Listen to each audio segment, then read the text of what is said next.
será, como casi en todas las presentaciones anteriores, más o menos una hora y cuarto, el expositor con su presentación magistral sin interrupciones, y al final, más o menos a las 8:30, 8:40, hacemos un foro de preguntas para el expositor, ¿no?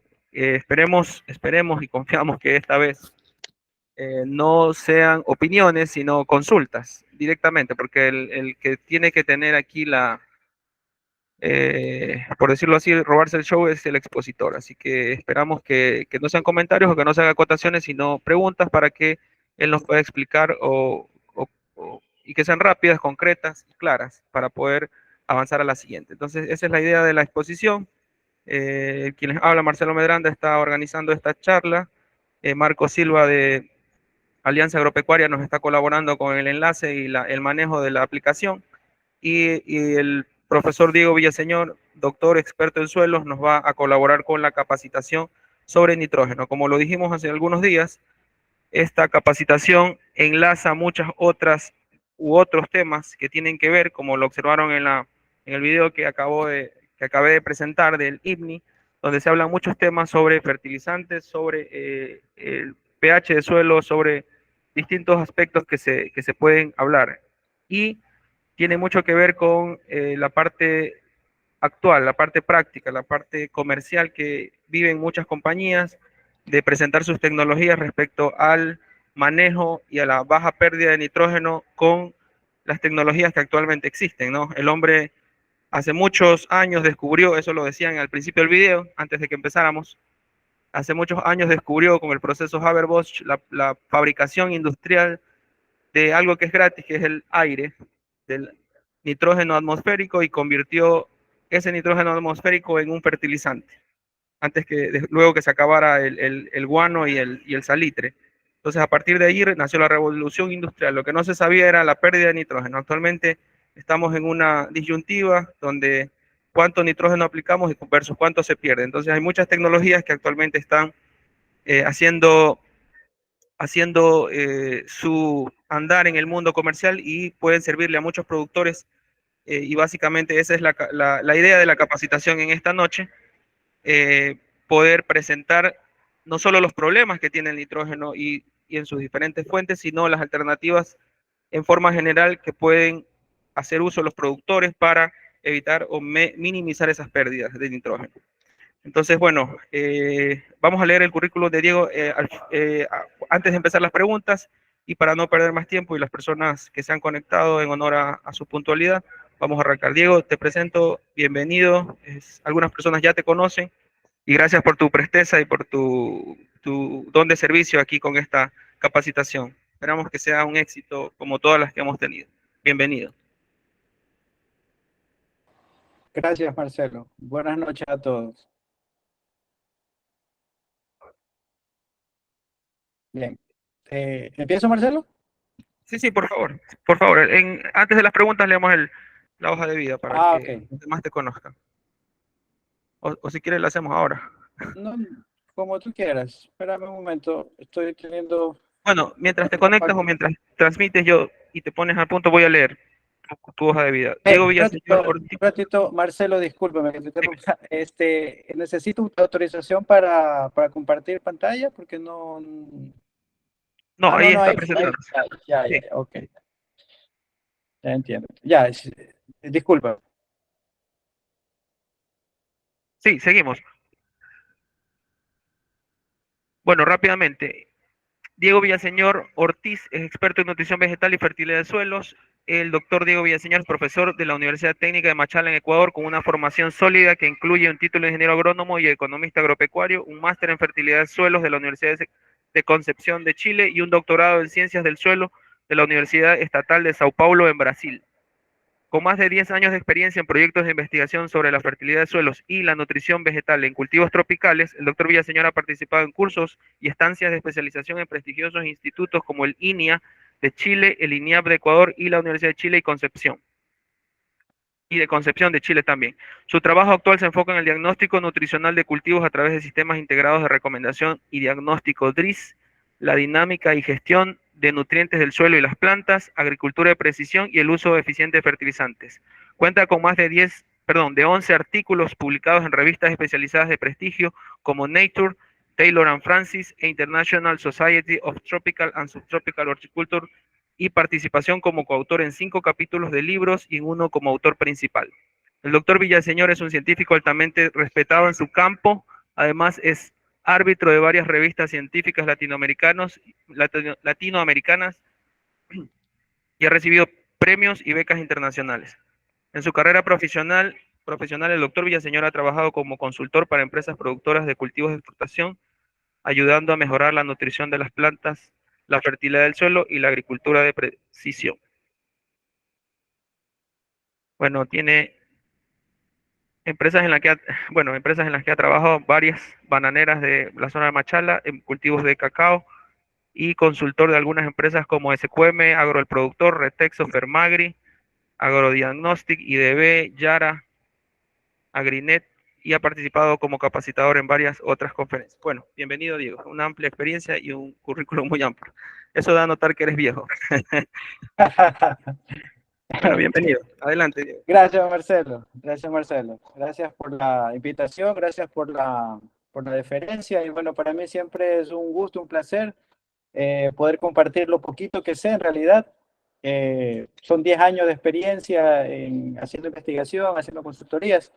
Entonces, y mi labor como docente es esta, ¿no? Siempre es difundir conocimiento, difundir avances en el tema de la nutrición de plantas, justamente para hacer más eficientes nuestros sistemas y procesos productivos en el país, ¿no? Ustedes como foro me pidieron que arme una presentación relacionada al ciclo del nitrógeno, ¿no? Parece algo tan básico, porque el ciclo del nitrógeno lo vimos en la universidad, pero y suponemos que deberíamos tenerlo en la cabeza, pero no es así, ¿no? O sea, todos los años salen nuevos conocimientos, nuevas tecnologías, nuevos avances en esta temática que en realidad nunca para, nunca para. El nitrógeno es un elemento tan complejo como lo vamos a ver, que siempre hay que estarse actualizando y sobre todo viendo las tendencias que hay en su uso eficiente, ¿no? Y lógicamente la otra parte, ¿qué tecnologías se están usando para hacer un uso eficiente de este elemento? Bien, aquí una breve, digamos, hoja de ruta, lo que vamos a tratar hoy día, el ciclo del nitrógeno, fertilizantes que aportan nitrógeno y cuáles son desventajas, ventajas y desventajas. Vamos a hablar de un tema bastante interesante también al final sobre los inhibidores de la nitrificación, que es justamente para el tema de mejoras en el uso eficiente de este nutriente. Bien, sigamos. Bueno, el ciclo del nitrógeno, la verdad, es un ciclo bastante complejo, bastante distinto al resto de elementos, porque todos los elementos macro y micronutrientes que las plantas consumen, excepto el nitrógeno, todas ellas provienen de un origen mineral. O sea, por ejemplo, el potasio proviene de los feldespatos, el calcio de la calcita, el magnesio de la dolomita, ciertos minerales ferromagnesianos que proveen algo de magnesio, algo de hierro, etcétera, ¿no? Sin embargo, el nitrógeno es el único elemento en la naturaleza, en el suelo, que no proviene de una roca, de un mineral. Ella proviene de un proceso biológico. Y eso lo hace más complejo porque quiere decir que en el suelo tiene que haber vida, actividad microbiana para que el nitrógeno esté y exista en el suelo, ¿no es cierto? Y luego de varios procesos que vamos a ver en detalle ahora, luego de varios procesos, ese nitrógeno llega en el suelo, pero también van a ver que en el suelo existe otra dinámica que hace que ese nitrógeno sea muy susceptible a la pérdida, ¿no?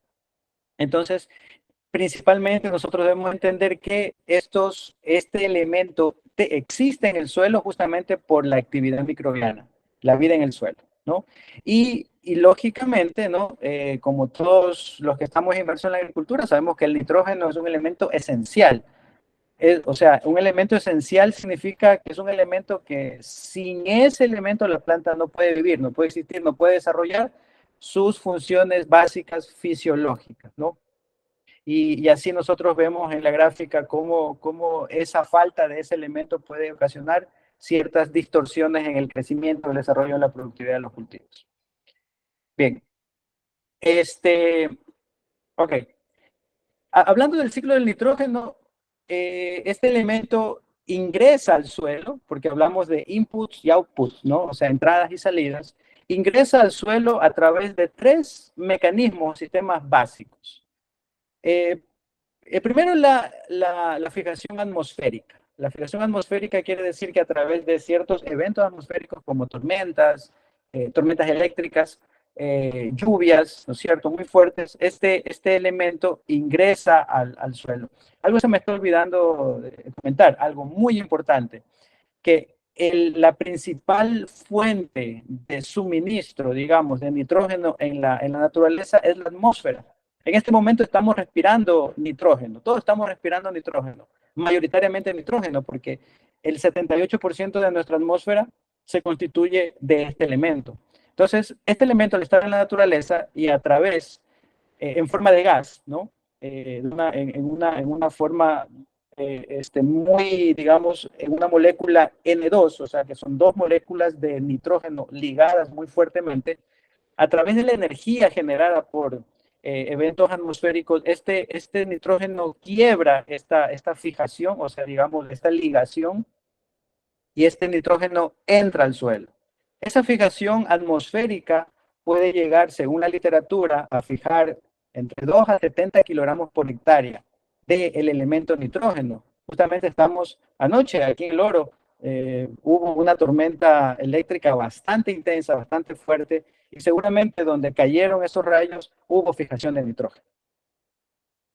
Otra forma de input, o sea, otra forma de ingreso de nitrógeno al suelo es a través de la fijación industrial. Y aquí estamos hablando de un tipo de fijación que apareció justamente cuando se empezaron a utilizar los fertilizantes en la agricultura, ¿no? A través de los fertilizantes nitrogenados. Esta es la fijación industrial.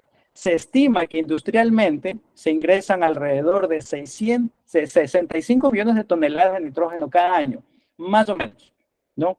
Entonces, eso quiere decir que ya la actividad humana es una forma o es un mecanismo de ingreso de nitrógeno al suelo. Y hay unas formas de fijación, digamos, marginales, que se llaman fijación de sistemas libres a través de organismos como la sola, que se utiliza, por ejemplo, en cultivos de arroz, o con microorganismos del género de las Azotobacter. Ellas pueden llegar a fijar en el suelo marginalmente, no puntualmente, bajo ciertas condiciones de cultivo y específicas netas de la naturaleza, pueden llegar a fijar entre 30 a 500 kilogramos hectárea de nitrógeno. Y la fijación, digamos, o la forma de ingreso más importante que tiene la naturaleza, que tiene el suelo para ingresar nitrógeno al suelo es a través de la fijación biológica. Como lo habíamos dicho, este elemento depende de la actividad microbiana, depende de la vida en el suelo, ¿no? Esta fijación biológica, ¿no es cierto?, quiebra digamos, esta molécula, este gas N2, dos átomos de nitrógeno fuertemente unidos, quiebra a través de ciertos procesos enzimáticos e ingresa al suelo, ¿no es cierto? Y ella puede llegar a fijar entre 139 hasta 170 millones de toneladas de nitrógeno por año. Bien, entendamos un poco más este tema, ¿no? Una vez que por alguna de estas vías, ¿no?, o por alguno de estos mecanismos, el nitrógeno ingresa al suelo, se forma un pool, que en inglés, en los artículos científicos, en los artículos de investigación, se lee mucho la palabra pool, que significa, que si nosotros lo traducimos literalmente, significa piscina, ¿no? Pero en realidad es un reservorio. Este pool reservorio de nitrógeno de forma orgánica es el que está en el suelo de una forma no asimilable, ¿no? Porque es un pool orgánico de nitrógeno que está constituyendo las estructuras de los microorganismos o de restos de plantas o de restos de cosecha o de restos de animales que están dentro de los tejidos, dentro de los cuerpos de estos micro y macro organismos. Entonces, este pool es prácticamente alimentado por los residuos vegetales, residuos animales, residuos de cosechas, desperdicios orgánicos, etc. Ese pool no es un pool no es una reserva disponible inmediatamente. ¿Qué tiene que suceder para que se vuelva disponible? Un proceso mágico que se llama, entre comillas, mágico, ¿no? Que se llama mineralización, ¿no? Cuando este pool rompe, se rompen esas estructuras de carbono, de nitrógeno, nitrogenada, ¿no es cierto? Esa hoja, esa chanta, ese resto de poda o ese resto de estiércol, rompen esas estructuras y se libera las formas inorgánicas del nitrógeno que se llaman amonio y nitrato. Ese proceso, como lo dije, se llama mineralización. Importante ir entendiendo estos elementos. Entonces, si es que no hay un pool orgánico, ¿no es cierto?, contundente, significativo, este reservorio de nitrógeno inorgánico siempre va a ser menor, va a ser pequeño. Entonces, pero, y si yo tengo pool orgánico y no tengo microorganismos, también la mineralización se detiene. Por lo tanto, aquí se vuelve a entender el tema de la importancia de los microorganismos. ¿Cómo más? Este reservorio también puede ser alimentado, ya lo habíamos dicho, a través de las precipitaciones o actividad atmosférica y la fertilización. Entonces, es aquí donde trabaja la fijación biológica, en este punto.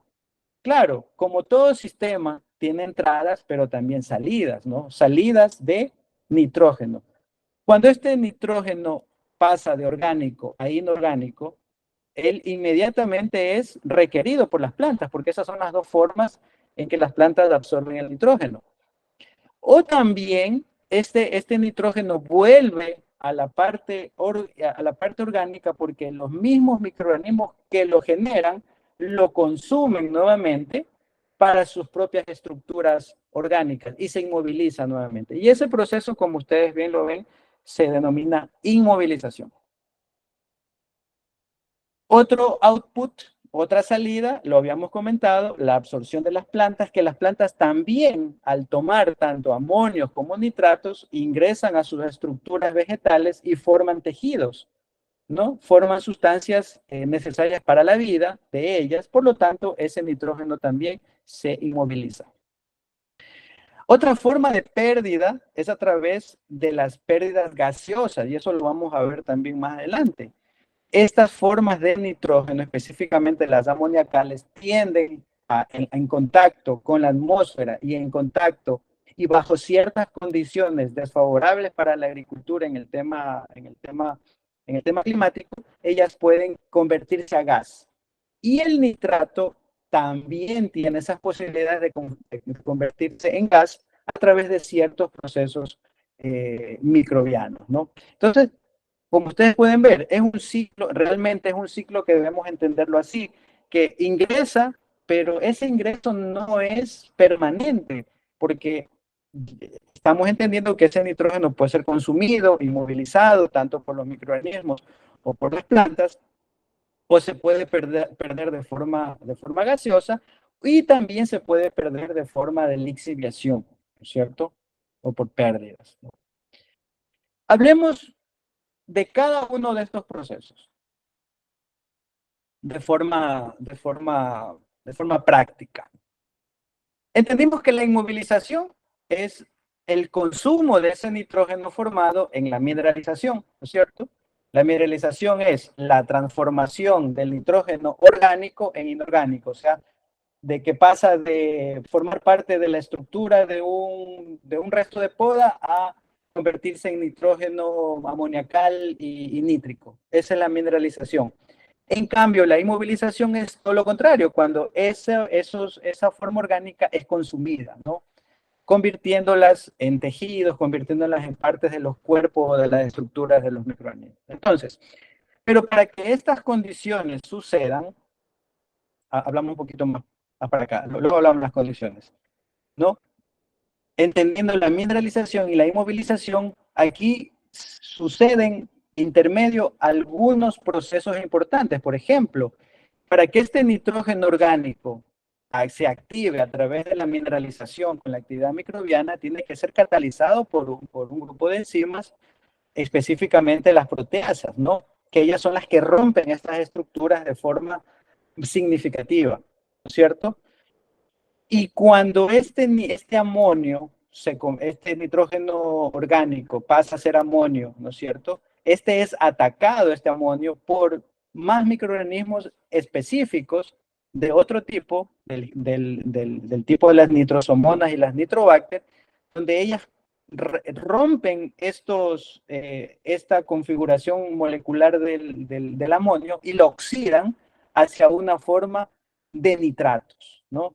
Y como sabemos, esta forma amoníaca, lo habíamos conversado, es propensa a la volatilización y también por sus cargas positivas, porque el amonio es un catión, ¿no? Tiene cargas positivas, tiende a ser fijado en las arcillas silicatadas, o sea, en las arcillas que nosotros conocemos desde la universidad, que sabemos que tienen cargas negativas y son fijadas también en esas estructuras.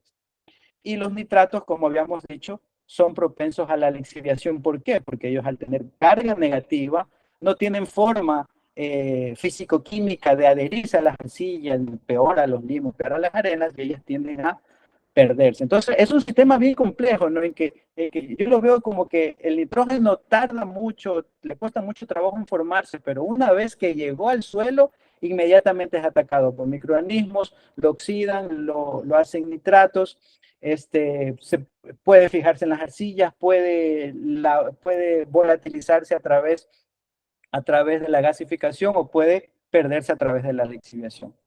Esas dos formas de nitrógeno inorgánico que hay en el suelo tienden a sufrir todos estos embates, ¿no?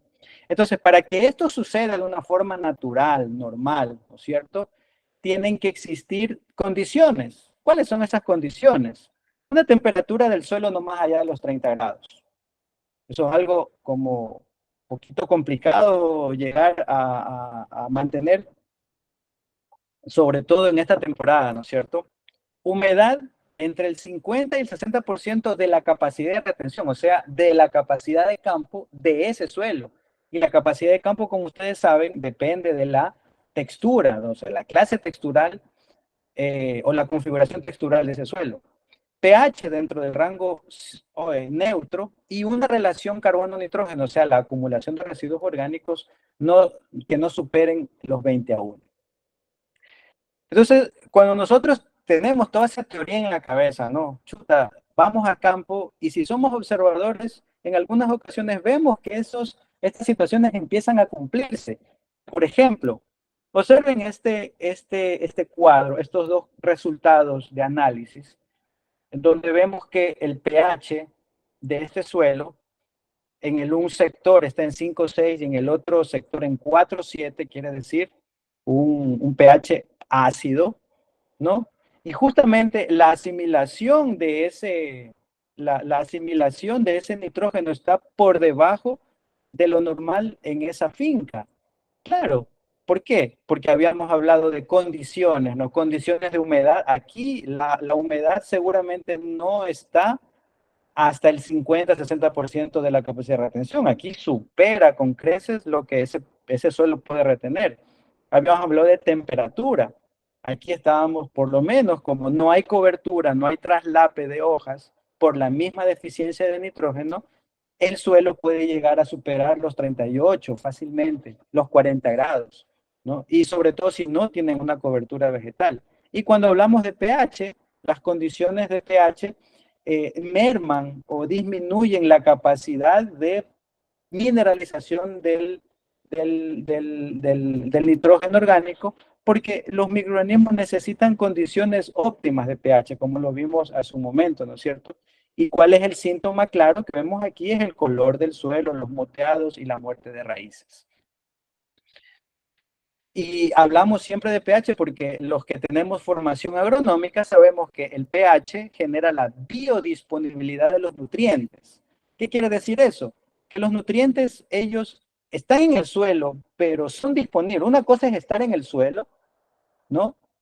Y otra cosa es que estén disponibles. Entonces, uno de los factores de disponibilidad, aparte de la humedad óptima del suelo, es el pH. Y como ustedes pueden ver, todos los macro y algunos microelementos están la franja más amplia, o sea, la franja de disponibilidad dentro del rango de la neutralidad. No así hierro, cobre, zinc, algo de manganeso que necesitan niveles más ácidos para estar disponibles. Pero hablando del nitrógeno, el nitrógeno debe estar dentro para que esté disponible dentro de su pH óptimo. ¿Y esto por qué? Porque la actividad microbiana necesita condiciones de pH adecuados. Entonces, ¿cómo vamos a tener una mineralización adecuada? O sea, una proyección de nitrógeno natural en el suelo si no manejamos el pH, por ejemplo, o no manejamos la saturación. ¿Ya? Estos son ejemplos de mi día a día, ¿no? A veces en las consultorías a mí me llevan para que les dé una receta nutricional, en realidad lo que empezamos a hablar sobre condiciones de manejo, porque yo entiendo y debemos empezar a entender que las plantas no reaccionan específicamente a la aplicación de productos. Las plantas reaccionan a las condiciones que nosotros le damos para que esos productos puedan ser asimilados. Entonces, como ustedes pueden ver en la gráfica, eh, el nitrógeno a nivel foliar completamente bajo, y no solamente el nitrógeno, sino el fósforo, el potasio, el magnesio, el calcio. Y es que todos los nutrientes interaccionan entre ellos, tanto en el suelo como en las plantas, y principalmente en las plantas. Si yo tengo más nitrógeno, o sea, si yo tengo un nitrógeno disponible en el suelo, hablando de una mineralización adecuada, ¿no? Y esa mineralización me provee de un nitrógeno para que la planta lo asimile. Yo voy a generar biomasa en la planta y esa biomasa me va a generar condiciones adecuadas para asimilar otros nutrientes. Entonces, todo viene en cadena. Observemos aquí, eh, canales de drenaje completamente descuidados, ¿no es cierto? Claro, por condiciones de invierno, X condiciones, es entendible, ¿no es cierto? Pero los drenajes en malas condiciones, y observemos la humedad medida con este aparato. La humedad, según este aparato, debería estar aproximadamente entre los 35, máximo 35, dependiendo de la clase textural del suelo, 35 y 40%. Aquí lo tenemos en 53. Y veamos algo adicional. Este aparato también mide conductividad eléctrica. Y como ustedes pueden ver, la conductividad eléctrica, claro, es una conductividad eléctrica de campo, pero se ve un poco superior a 1,19, 1,50. Y eso también tiene que ver con la falta de drenaje que no drena toda esa solución que está, digamos, de saturación en el suelo. Y claro, cuando yo tengo estas condiciones, no solamente estoy afectando la mineralización del nitrógeno, a la asimilación de otros nutrientes, sino también a la proliferación o el crecimiento o digamos al incremento de la asimilación de otros elementos como por ejemplo los cloruros. Y eso de ahí también es un problema, ¿no es cierto? Y yo sé que algunos bananeros en esta época están diciendo, oye, no tengo peso, no tengo peso, no tengo peso. Hay, el tema es multifactorial, pero una de las razones es esta, que hemos descuidado las condiciones básicas del suelo para generar mineralización, ¿no? Lo dicho, 49,5 de humedad, cuando debería estar este suelo aproximadamente en 30%, tenemos todo este excedente de humedad. ¿Qué mineralización va a existir? Porque los microorganismos que generan mineralización son microorganismos aeróbicos, o sea, necesitan oxígeno. Si no tienen oxígeno, está todo saturado, ¿qué mineralización va a haber? No hay disponibilidad de nitrógeno natural y es por eso que cada vez necesitamos más fertilizantes, más fertilizantes, más fertilizantes, suben los precios, suben las necesidades y yo estoy produciendo menos o casi igual que hace 5 o 10 años. Sigamos. Otro, otro factor dentro de estos conceptos que estamos viendo, la nitrificación. Hablamos de mineralización, hablamos de inmovilización, ahora vamos a hablar de nitrificación. ¿Qué es la nitrificación? Es el paso de ese amonio formado en la mineralización, ¿no? Este amonio pasa a, digamos, por condiciones también enzimáticas, ¿no? Se convierte en hidroxilamina, luego pierde 2 protones de hidrógeno, y esto es importantísimo en este tema, se convierte en un hiponitrito y luego ese hiponitrito gana un átomo de oxígeno y se convierte en nitrito. Y ese nitrito, hasta aquí lo forman las nitrosomonas. Acuérdense que hace un ratito hablamos de estos microorganismos. Estas nitrosomonas convierten ese nitrógeno amoniacal, lo rompen, lo oxidan y convierten en nitrito. Luego empiezan a actuar las amigas de las nitrosomonas, que son las nitrobacter, en donde ellas lo que hacen es transformar ese nitrito, lo oxidan una vez más, ¿no es cierto? Y generan nitratos.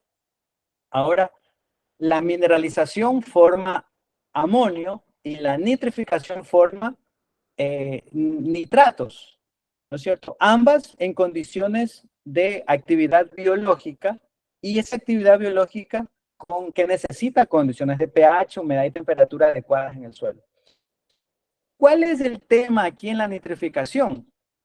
Que ese hidrógeno, que es, digamos que resulta de la formación de los nitritos y de los nitratos, acumula o genera protones de hidrógeno que son liberados en el suelo, y esa liberación genera acidificación en el corto plazo, en el mediano plazo.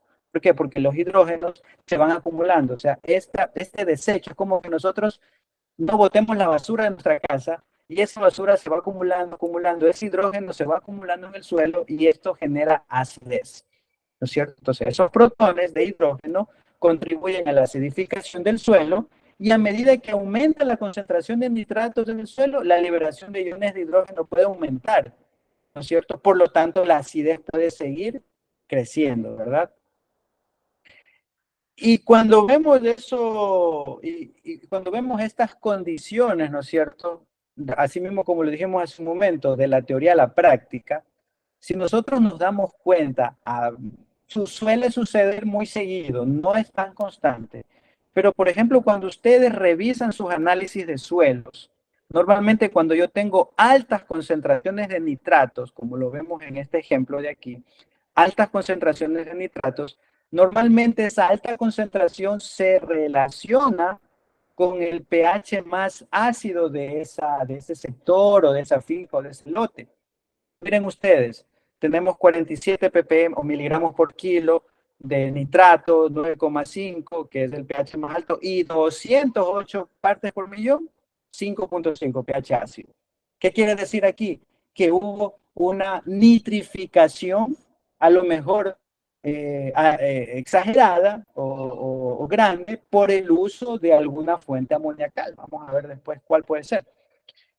Observemos aquí también nitratos 104, 98, pH muy ácido en los dos casos.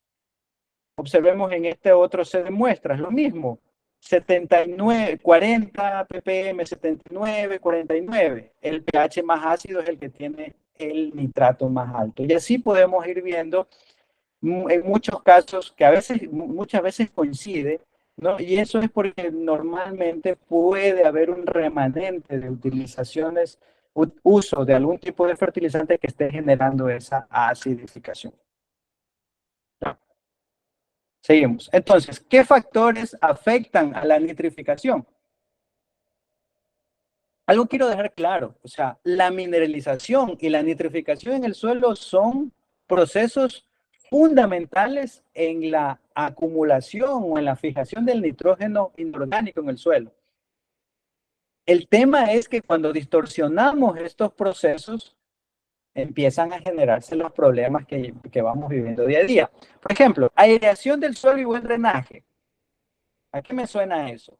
Que no tengo oxigenación en el suelo, por lo tanto los microorganismos, las nitrosomonas, las nitrobacter, las bacterias que mineralizan, que generan amonio, no están trabajando. Por lo tanto, no hay nitrógeno adecuado en el suelo. Materia orgánica en relación carbono-nitrógeno.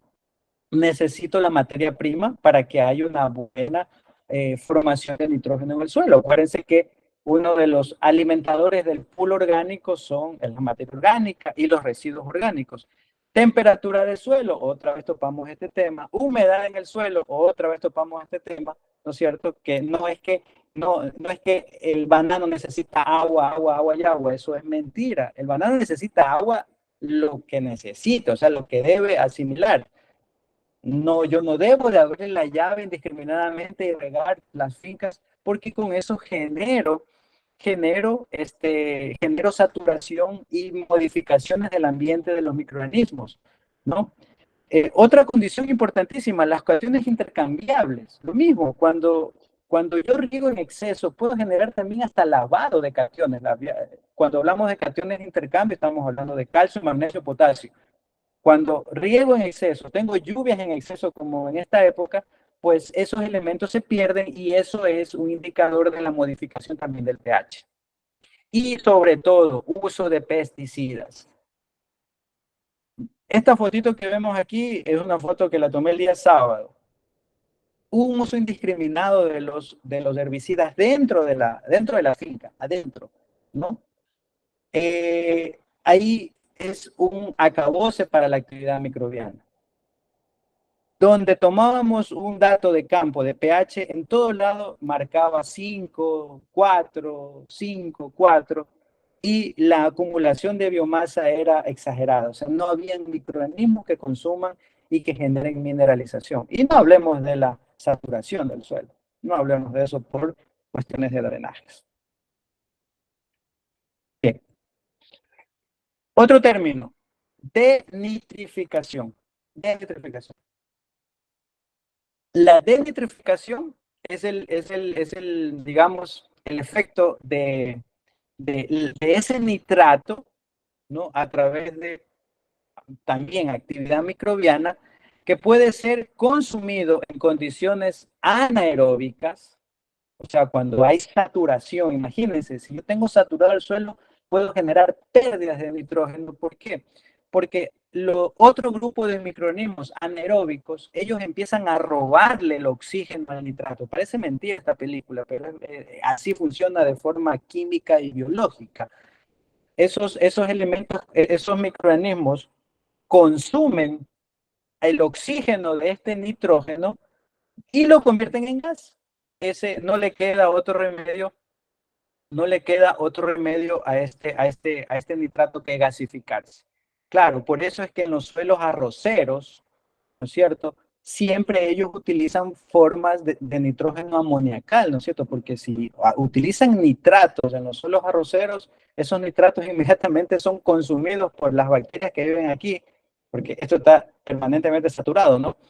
Y roban el oxígeno y por lo tanto ese nitrógeno se pierde de forma gaseosa, ¿no? Volatilización, otro término. ¿Qué es la volatilización? En cambio, es la pérdida del amonio, ¿no es cierto? O de la forma amoniacal del nitrógeno cuando hay condiciones específicas como por ejemplo suelos arenosos, no hay donde fijar ese amonio. Parece que el nitrógeno es un cation positivo que tiende a fijarse en las arcillas. Esos suelos arenosos permiten la pérdida por gasificación. Suelos calcáreos o alcalinos, fertilizantes o aplicados de forma superficial, como lo vemos aquí, ¿no? O sea, esto es un saludo a la bandera, esa fertilización, además que está muy cerca a la planta y está en mucha cantidad. Aparte, digamos, ese fertilizante está que viva la fiesta y yéndose a la atmósfera a donde pertenece, ¿no es cierto? Y súmele a eso altas temperaturas. Y súmele a eso que usted no tiene una humedad adecuada, ¿no? En un suelo sin regar seco, ese amonio, ese nitrógeno está volatilizándose. Ejemplo de campo, lo veo muchas veces en la zona de Balá, perdón, en la zona de Barbones, cerca, bajo alto, ¿no? Estas condiciones, donde no necesito un análisis para saber que aquí hay carbonatos de calcio, carbonatos de sodio, condiciones antagonistas al tema de la recepción o de la formación o de la mineralización del nitrógeno. Y sobre estas condiciones, imagínense aplicar urea. o aplicar algún fertilizante amoniacal. Es un peligro porque no hay condiciones de suelo, esas condiciones de alcalinidad van a hacer lo posible para que ese nitrógeno no ingrese aquí y por lo tanto va a tener pérdidas de el elemento por volatilización.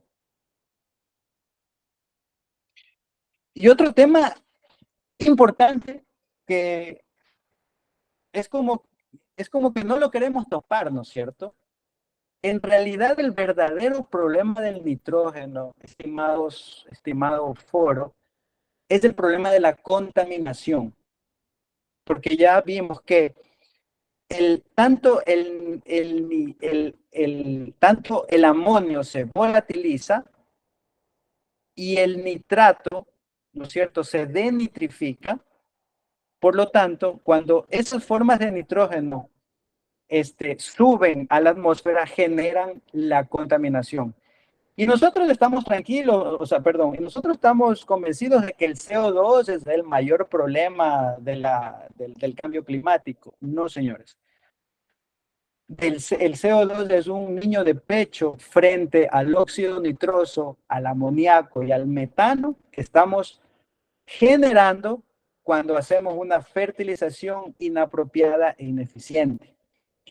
Toda la literatura, el 90% de la literatura que habla sobre la eficiencia del uso del nitrógeno está relacionada a cómo mitigar este efecto. Y estamos viendo que nosotros a través de la mala aplicación o las pésimas condiciones que le damos a nuestros fertilizantes para que puedan ser asimilados, nosotros vamos viendo que estamos generando contaminación ambiental. Y a lo mejor ustedes me dicen, Diego, la contaminación no me da de comer a mí, yo no le voy a parar bola, con tal que yo produzca más, yo voy a aplicar. No, señores. 2023, 2024 han sido los años más calientes de la historia del planeta. Estamos en el cambio climático y estas son las consecuencias. Una de las consecuencias, ¿no? Miren ustedes, como hablaba Marcelo al inicio de la charla, ¿no? El efecto Haber-Bosch. Miren el efecto Haber-Bosch, cómo la generación de contaminantes hacia la atmósfera creció desde los años 50, ¿no? Y la contaminación generada por el uso de los combustibles fósiles también va para arriba. Entonces, eso es una conciencia que nosotros ya debemos empezar a tenerla, porque ya, yo creo que ya estamos, no estamos tarde todavía, pero la mala fertilización nitrogenada y la falta de las condiciones en el suelo está provocando esto, esta hecatombe mundial en el tema climático. Para cerrar este capítulo, en resumen, el ciclo de nitrógeno es un proceso biogeoquímico porque incluye procesos biológicos, geológicos y químicos fundamentales en que este elemento se mueve a través de diferentes formas químicas entre la atmósfera, los organismos y los organismos vivos del suelo, ¿no? Y este ciclo es crucial para mantener la disponibilidad de este elemento esencial para la vida. Y todo esto explica cómo el nitrógeno ingresa de forma natural. No estoy hablando de fertilizantes todavía. No estoy hablando de fertilizantes, ¿no? Pool orgánico, mineralización, se moviliza, se nitrifica, las plantas extraen, el nitrato puede perderse a través de denitrificación y se vuelve otra vez un gas. Cuando este efecto es en magnitud mayor, generamos contaminación ambiental. Bien, luego, una vez que ese nitrógeno ya sabemos cómo se forma o cómo llega al suelo y cuáles son las condiciones que ese elemento necesita para poder estar en el suelo.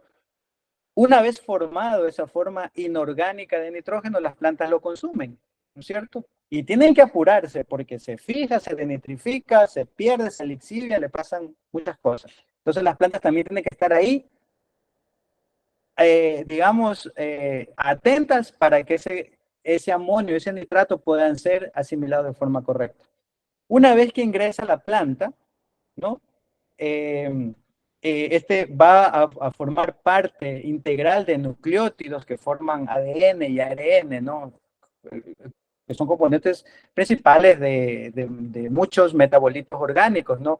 Por ejemplo, aminoácidos, que son los que estamos necesitando a gritos en este momento en el tema del estrés, por factores abióticos, ¿no es cierto?, en la formación de ROS, que son estas sustancias reactivas al oxígeno, o estrés, ¿no es cierto?, fitohormonas que estamos necesitando de urgencia que las plantas empiecen a generar para que no se estresen y para que consuman potasio y calcio para que formen raíces y llenen un racimo.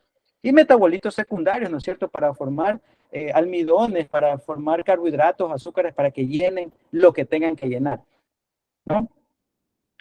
Luego, funcionalmente, el nitrógeno llega a formar parte de aminoácidos, proteínas que forman tejidos, y esos tejidos forman hojas, forman ramificaciones, brotes, ¿no es cierto?, que empiezan a generar biomasa, y esa biomasa hace fotosíntesis, y esa fotosíntesis genera, ¿no es cierto?, frutos y trasloca carbohidratos y genera productividad. Entonces, básicamente cuando no atendemos las condiciones habladas anteriormente, pues tenemos deficiencia de nitrógeno y así por más que nosotros apliquemos el fertilizante que sea nitrogenado, no van a haber condiciones para que la planta los asimile. Y como sabemos, el nitrógeno es uno de los elementos que más se necesitan para generar producción. De hecho, muchos laboratorios ya tienen sus rangos establecidos de este elemento cuando hablamos de que tiene que haber como mínimo entre 35 y 60 ppm, ¿no es cierto?, partes por miligramos por kilo en el suelo para que ese nitrógeno sea disponible y sea aprovechable. Pero muchas veces de esto lo tenemos en 10, en 15, en 1. Vamos a ver esos drenajes, no hay. Saturado el suelo, pH, nunca ha pasado ahí un análisis de suelo para saber qué pH tiene. Y claro, ingeniero, no tengo producción. Claro, porque no hay condiciones pues, para generar mineralización y producción natural de nitrógeno. Y ese nitrógeno, a través foliar, a través de la vía foliar, ¿no es cierto?, tiene que estar en ciertas condiciones. Y como lo vimos en los ejemplos anteriores, un 1%, 1.2%, 2% de nitrógeno a nivel foliar no te garantiza nada a nivel productivo, absolutamente nada. Y acuérdense, cuando no tenemos nitrógeno, el resto de elementos se quedan en la puerta esperando. Tampoco pueden ingresar. Bien. Siguiente parte. ¿Qué fertilizantes aportan nitrógeno? Ya. Sabemos que debemos de tener condiciones para que naturalmente haya nitrógeno. Pero siempre en la agricultura de alta demanda necesitamos aplicar una diferencia porque todo este efecto o toda esta actividad microbiana natural no llega a generar las cantidades requeridas por nuestros cultivos de alta demanda, banano, cacao, caña, arroz, no llegan, no se puede llegar a producir altas producciones con lo que produce naturalmente el suelo. Además, en climas como el nuestro tropical, peor, porque la actividad microbiana es mucho más acelerada y bajo las condiciones que le estamos dando al suelo, peor. Entonces tenemos que aplicar una diferencia, ¿no es cierto? Y esa diferencia la aplicamos con los conocidos, ¿no? Urea, nitrato de amonio, nitrato de calcio, los nitratos de magnesio, sulfato de amonio, etcétera. No vamos a entrar en el detalle porque ya todos como agrónomos sabemos a cabalidad o más o menos sabemos cuánto de nitrógeno nos aporta cada uno de esos fertilizantes. Y hay algunos fertilizantes a base de fósforo o fosfatados, ¿no?, que me proveen de fósforo que también son proveedores de nitrógeno, como por ejemplo el MAP, el DAP, ¿no es cierto?, que son fertilizantes conocidos en el medio que me generan o que me proveen también de una parte del nitrógeno. Pero, ¿qué es lo que debo saber? Que como son sales, los fertilizantes son productos químicos, generan reacciones químicas en el suelo. Miren ustedes, todos los que suenan con amonio, nitrato de amonio, sulfato de amonio, la urea tiene una forma amoniacal de nitrógeno, fosfato monoamónico, todos ellos generan una reacción ácida en el suelo, ¿no? Versus los nitratos, ¿no? Que no tienen la forma amoniacal, pues ellos no generan una reacción ácida. ¿Por qué? Acuérdense que todo amonio en el suelo se nitrifica a través de las bacterias nitrosomonas y nitrobacter, donde ellas transforman ese amonio, lo rompen y lo oxidan y lo transforman en nitrato y lo transforman en nitrito. Y esa formación, ese rompimiento hace que se generen dos o más protones de hidrógeno y ese hidrógeno acidifica, ¿no? Y cuando nosotros empezamos a entender eso, empezamos a entender que cada fertilizante que tenga amonio va a generar nitrificación y va a convertirse a una forma nítrica de nitrógeno. Y esa nitrificación va a generar acidez. Y la literatura ya nos ayuda a observar eso, ¿no? Sabemos que el sulfato de amonio es el fertilizante que más índice de acidez genera, o sea, es el que más acidifica, es el que más produce acidez en el suelo, con un índice de 112, ¿no? O sea que para neutralizar ese sulfato de amonio, yo necesito 112 kilogramos de carbonato de calcio para neutralizar su acidez. Eso significa este índice. La urea tiene un índice de 84, el fosfato diamónico un índice de 74, el fosfato monoamónico 65 y el nitrato de amonio 63. Entonces, imagínense cómo yo voy digamos, a considerar que si yo estoy en una zona ácida, yo voy a fertilizar o a proveer de nitrógeno a mi cultivo con sulfato de amonio. Imagínense esa aberración. O aplicar urea con todas las consideraciones que hemos estado conversando, ¿no? Y siempre el argumento es, lógicamente, ingeniero es el precio, ingeniero es el precio. Pero yo escuché en la clase anterior algo interesante, ¿no? Sulfato de amonio tiene 21% de nitrógeno, 21. O sea que en cada saco yo tengo 21 kilos, perdón, en cada 100 kilos tengo 21 kilos de nitrógeno. Y ese nitrógeno me va a hacer un alto daño en el suelo, sobre todo porque me va a acidificar. Entonces yo tengo que considerar esto, al menos sabiendo el pH de mi cultivo, el pH del suelo de mi cultivo, ¿no? Y como ustedes pueden ver aquí, esta gráfica, cómo la investigación ha hecho las curvas, como por ejemplo la urea, al aplicarla, ¿no? Su primera reacción es alcalina, ¿no? Casi llega a 7,5, pero inmediatamente ella empieza a bajar su pH en el suelo. Esto ya no es pH del fertilizante, esto es pH del suelo con el producto. Miren el DAP, acidifica, el nitrato de amonio también acidifica. El MAP, todos estos elementos, ¿no es cierto? Perdón, todos estos fertilizantes tienden a acidificar en el tiempo, días después de la aplicación. Seguimos. Entonces, dentro de los fertilizantes comunes y silvestres, y con esto yo no quiero irme en contra de ninguna empresa ni nada por el estilo, no, sino que nosotros debemos entender que las nuevas tecnologías, ya lo vamos a hablar más adelante, son necesarias para evitar todos estos procesos, ¿no?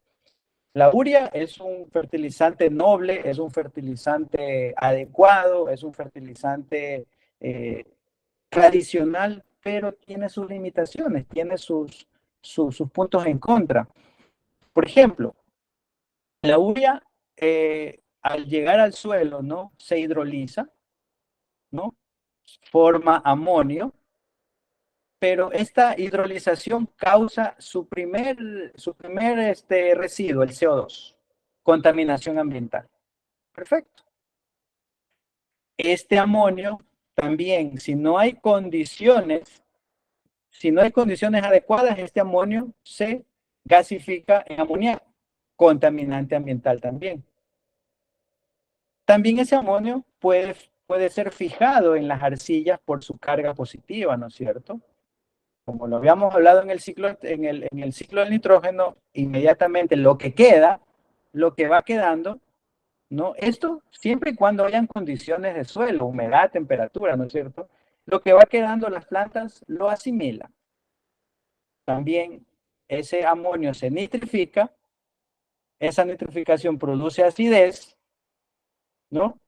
Ese amonio, ese nitrato es consumido por la planta, pero también puede ser sujeto a pérdidas por gasificación como óxido nitroso y lixiviación y contaminación en acuíferos. Todo este problema puede causar la mala aplicación de la urea. No estoy diciendo la urea como fertilizante, sino el mal manejo de ella. El mal manejo de ella. Súmele a esto condiciones de pH ácido, condiciones de saturación alta, falta de drenajes, uso de pesticidas, herbicidas dentro de la plantación. Todo el sistema se quiebra.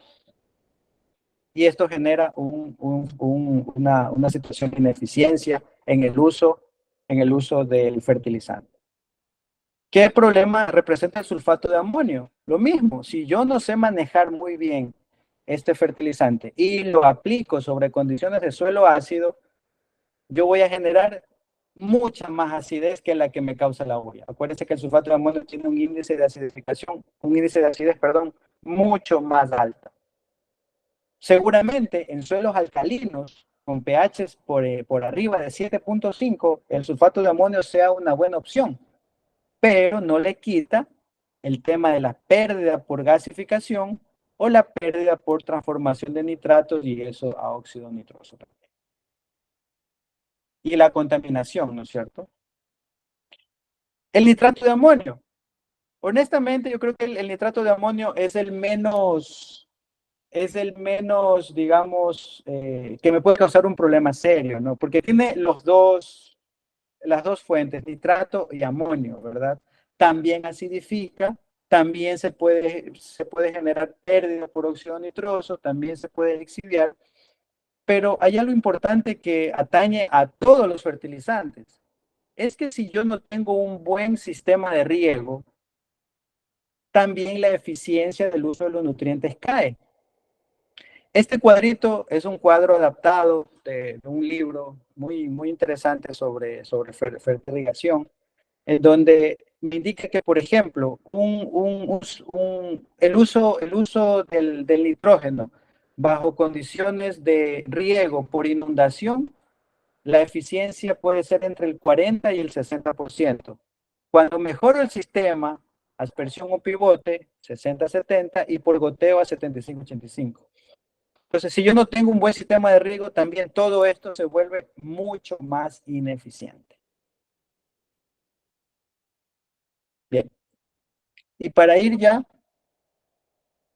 cerrando esta charla, vamos a hablar un poquito de cuáles son las tecnologías que se están utilizando, de acuerdo a la literatura, de acuerdo a la parte técnica. Recuerden que yo soy profesor, no soy representante de ninguna empresa, entonces he tratado de ser lo más ecuánime posible en la distribución en el escogitamiento de la información que voy a presentar ahora. Para evitar todos estos problemas que causan o que pueden estar sujetos los fertilizantes tradicionales, ¿no? Los simples, como sulfato de amonio, urea, nitrato de amonio, DAP, ¿no es cierto?, MAP, se han desarrollado tecnologías para atacar directamente a la nitrificación, porque en realidad ese es el problema, ¿no? El problema es la nitrificación, o sea, el paso de amonio a nitratos. Entonces, se han descubierto a través de hace muchos años, hace mucho tiempo ya se vienen utilizando esas tecnologías, donde se han encontrado sustancias o sustancias químicas que retardan o inhiben el proceso de la nitrificación, donde la transformación de amonio a nitratos se ralentiza, ¿no? Y esto evita esas pérdidas, ¿no es cierto?, por gasificación en óxido nitroso, por lixiviación y por el tema de la acidificación del suelo, sin contar el tema contaminación. Entonces, estos inhibidores inhiben, como su nombre mismo lo dice, a las bacterias nitrificantes, ¿no es cierto?, o de las nitrobacterias o las nitrosomonas, ¿no es cierto?, junto con estas condiciones de amonio monooxigenasa, que son las que empiezan a quebrar las moléculas de amonio y las transforman en nitratos.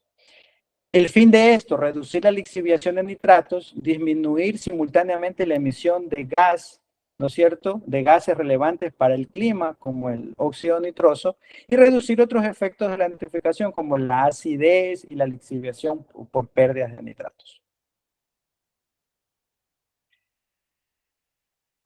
No voy a hablar de productos, voy a hablar de inhibidores. Ustedes pueden relacionarlos después con los productos que están en el mercado.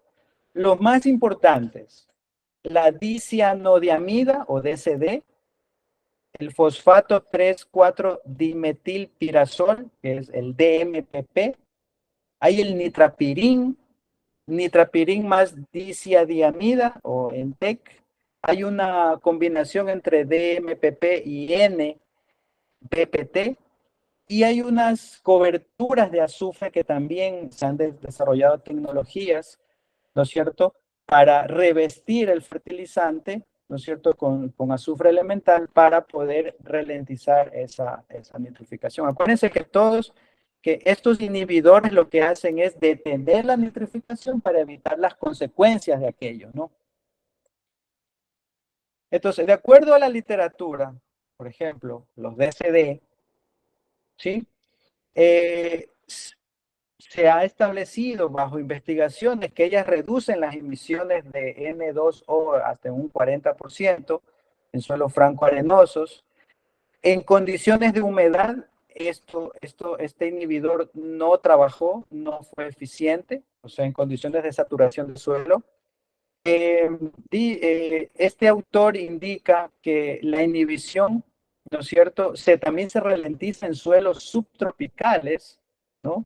Por ejemplo, en suelos donde tal vez haya índices de acidez muy alto. También este autor indica que el DCD, ¿no es cierto?, tiene la capacidad de inhibir la producción de metano, que es otro de los gases importantes en el tema del calentamiento global, y su acción es comparativamente débil y se necesitan altas tasas de aplicación. O sea, las empresas que utilizan DCD necesitan altas cantidades de este compuesto para poder inhibir de una forma adecuada la nitrificación. Además, la alta solubilidad de DCD puede llevar a su traslocación hacia el interior del pepino, o sea, se puede generar muchas más pérdidas de estas sustancias a través del perfil del suelo. En cambio, el DMPP, perdón, el DMPP parece ser un inhibidor un poco más óptimo. Sin embargo, los estudios indican que en cuanto a emisiones de CO2, tanto DMPP y DCD actúan de forma igual, ¿no? Entre tanto, también ambos inhibidores ayudan al incremento de la productividad e inhiben de forma adecuada. Sin embargo, deben usarse bajo ciertas condiciones. Por ejemplo, DMPP no es susceptible a la exhibición. Demuestra una eficacia un 39% mayor en condiciones de campo frente a las disminuciones de efecto invernadero, ¿no? También el DMPP resultó ser más eficiente bajo ciertas condiciones de pH. Si ustedes quieren indagar un poco más sobre esta información, que a lo mejor está siendo un poquito compleja, yo les dejo aquí las direcciones electrónicas para que puedan descargar y ver estos artículos de forma más adecuada. En resumen, tanto las diacinodiamida, DCD, o el DMPP, o el NBPT, o los recubrimientos de azufre, todos ellos ayudan, ¿no es cierto?, a inhibir la nitrificación. Sin embargo, cada uno de ellos tiene sus pros y sus contras. Por ejemplo, DCD reduce su eficacia en suelos muy alcalinos y pobres en materia orgánica. DMPP, en cambio, reduce su eficacia en suelos también muy alcalinos y pobres en materia orgánica. Sin embargo, incrementa su efecto sobre suelos ácidos. NBPT, ¿no es cierto? La eficacia de este inhibidor, ¿no es cierto? Puede generar una mejora adicional. Sin embargo, la vida útil de este inhibidor es bastante cuestionada sobre los fertilizantes que se utilizan. Y los recubrimientos a base de azufre, ¿no es cierto?, reducen drásticamente, ¿no es cierto?, la hidrólisis de urea para amonio. Son ideales para suelos alcalinos.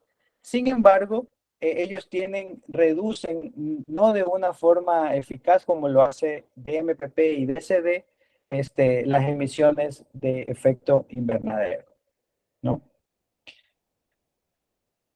Entonces, en términos generales, el tema del nitrógeno en el suelo es un factor fundamental, ¿no es cierto?, para que la formación de ese nitrógeno y la fijación sea a través de procesos biológicos. Si yo como técnico no cuido las condiciones de pH, humedad, temperatura, yo cada vez voy a tener menos condiciones de nitrógeno inorgánico en el suelo que me ayuden a disminuir las cantidades de nitrógeno que yo puedo utilizar para las plantas. Perfecto. No tengo nitrógeno en el suelo, no tengo condiciones, tengo que fertilizar. ¿Con qué fertilizo? Ok, si me voy por la vía de los fertilizantes comunes, los simples, ok, tengo que ver el pH de mi suelo, tengo que ver las condiciones de humedad, tengo que ver las condiciones de alcalinidad, porque los fertilizantes se vuelven menos eficientes bajo esas carencias y sobre todo sobre las carencias de un sistema de riego adecuado. Ok, si voy por el lado de uso o la búsqueda de fertilizantes que integren en su constitución, digamos, química, estos inhibidores, yo también tengo que tener ciertas consideraciones bajo suelos ácidos, bajo suelos alcalinos, porque como les presento en el resumen, cada uno de ellos tiene su especialidad. Lo que sí nos puede dejar tranquilos es que los más utilizados, DSD, DMPP, ¿no es cierto? Incluso los que están recubiertos por azufre elemental, estos ayudan a incrementar la productividad, claro, porque no permiten una nitrificación de forma agresiva, impiden la acidificación del suelo, ¿no es cierto? Y por lo tanto nos puede ayudar a mejorar las producciones de nuestros sistemas de cultivo. Eso es todo lo que les tenía preparado. Espero les haya servido de utilidad lo poquito que les puedo explicar aquí. Y bueno, doy el paso a Marcelo para que si hay preguntas o dudas, con gusto se las pueda resolver. Hola, hola, hola, hola. Hola, Diego, ¿me escuchas, Diego? Escucho, sí. Sí, es que tengo un problema con el audífono obsoleto que estoy usando. No hay presupuesto para comprar otro. A ver, tenemos aquí una consulta, manos levantadas. Hay varias. Bueno, vamos a empezar en orden de aparición. Francisco Andrés Ugarte, por favor, pregunte. Vamos a preguntar y al final hacemos, o sea, son preguntas en vivo. Abran su cámara, pregunten rápidamente, por favor. Claros, concretos y concisos. Pregunta rápida, respuesta del expositor y fin. Pasamos a la siguiente y así leemos las finales, las que están escritas en el chat. Hacemos unos anuncios y cerramos. 9 en punto. Adelante, Andrés Ugarte.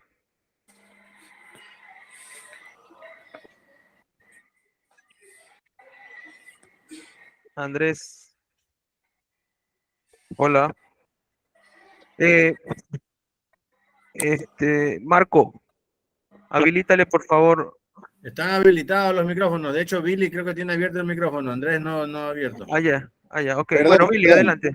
Esperemos que Andrés se Bueno, pueda una conectar. vez. Diego, qué gusto. Buenas Billy, noches. ¿qué tal? ¿Cómo está? Buenas Saludos noches, con Billy. todos. Una inquietud. Se habla de que la urea se pierde generalmente hasta un 50%, ¿verdad? Sí. Y un inhibidor reduce las pérdidas, o sea, que reduce en un 50%, 60% de ella, o sea, reduce ese 53 a una pérdida menor, o las pérdidas son un 63% menos. Me explico. Ya no es el 50%, sino que las pérdidas ya ahora son de un 20-30%. Esa es la interpretación. Correcto. Definitivamente deja de ser la pérdida del 50%. Ya. Pero tampoco reduce las pérdidas al 100%. Perfecto. Entonces, de acuerdo a condiciones de suelo, clima, temperatura, esos inhibidores pueden llegar a hacerte ganar por lo menos unos 30 puntos más. O sea, que tú estás aprovechando hasta un 80%, un 85% del nitrógeno de ese fertilizante. Perfecto. Clarísimo. Eso es todo. Muchas gracias. Sigue nomás con la charla, Marcelo.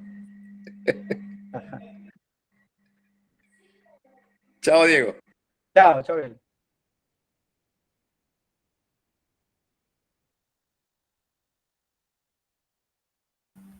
No sé si estás por ahí, Marcelo. ¿Qué fue, Diego? ¿Cómo estás? Buenas noches, Billy. Buenas noches con toda la sala. Perdón. Adelante, Marcelo. No te estábamos escuchando. Entonces... No, es que estaba acá con un ruido. Decía que, bueno, Pablo porque bogas y Pablo porque no bogas. Los críticos de que hacemos charlas con 100 personas. Bueno, no importa. Aquí estamos. Aunque se conecten 5, es importante. Me hubiese gustado que a mí hace 30 años me hubieran enseñado o me hubieran mostrado estas charlas. Tendríamos mejores agrónomos. Pero bueno, Andrés Ugarte, si es que estás allí. Andrés de Palmar, Billy Sánchez. Bueno, Billy Sánchez ahora es freelance. En su propia empresa. Ya hizo la pregunta, Bien. Billy. David Arias, Francisco Ugarte, nadie, Sari Goodman. ¿Qué tal? ¿Qué tal, ingeniero? David Arias, por favor, adelante, David. Sí, con mucho gusto. Ingeniero? Diego, buenas noches. ¿Cómo está, David? ¿Qué tal? ¿A qué relaciones de nitrato, amonio responde mejor al cultivo de banano? Porque, por ejemplo, según la literatura, dice que hay mayor absorción de nitrato porque hay más disponibilidad de este en el suelo por acción de los microorganismos, pero con estos efectos de los inhibidores de ureasa, inhibidores de nitrificación que podemos controlar, o sea, ¿qué relaciones es mejor para el cultivo de banano? Sí, sabes que es buena tu pregunta, porque obviamente cuando uno habla de inhibidores, lo primero en el conocimiento básico dice, oye, pero aguántate un rato, las plantas asimilan más nitratos que amonio y yo estoy inhibiendo la nitrificación, ¿no es cierto? Entonces, pero eso va por un lado. El tema es que al final todo amonio va a terminar nitrificándose en el suelo, todo amonio, ¿no? Y siempre la relación en el suelo va a ser a favor de la nitrificación, ¿no? O sea, va a haber siempre más nitratos que amonio, siempre. Acá el tema es que lo que tú aplicas con el fertilizante no se nitrifique de una forma, digamos, exagerada, de una forma rápida, para que existan los efectos de la nitrificación que son la acidez y son la pérdida por gasificación a la atmósfera, ¿ya? Entonces, siempre las plantas, el suelo, el equilibrio, digamos, aniónico, catiónico va a ser a favor de los nitratos, porque naturalmente en el suelo deben haber más nitratos siempre, ¿no? Por este efecto de la nitrificación, que no va a terminar. Acuérdate que el nitrógeno inorgánico, que está de forma natural en el suelo, él sigue nitrificándose, ¿sí? Entonces, ahí el tema es evitar las pérdidas que nosotros hacemos a través de la fertilización o por ese flujo industrial que nosotros hacemos de incluir nitrógeno a nuestros cultivos, a los suelos de nuestros cultivos.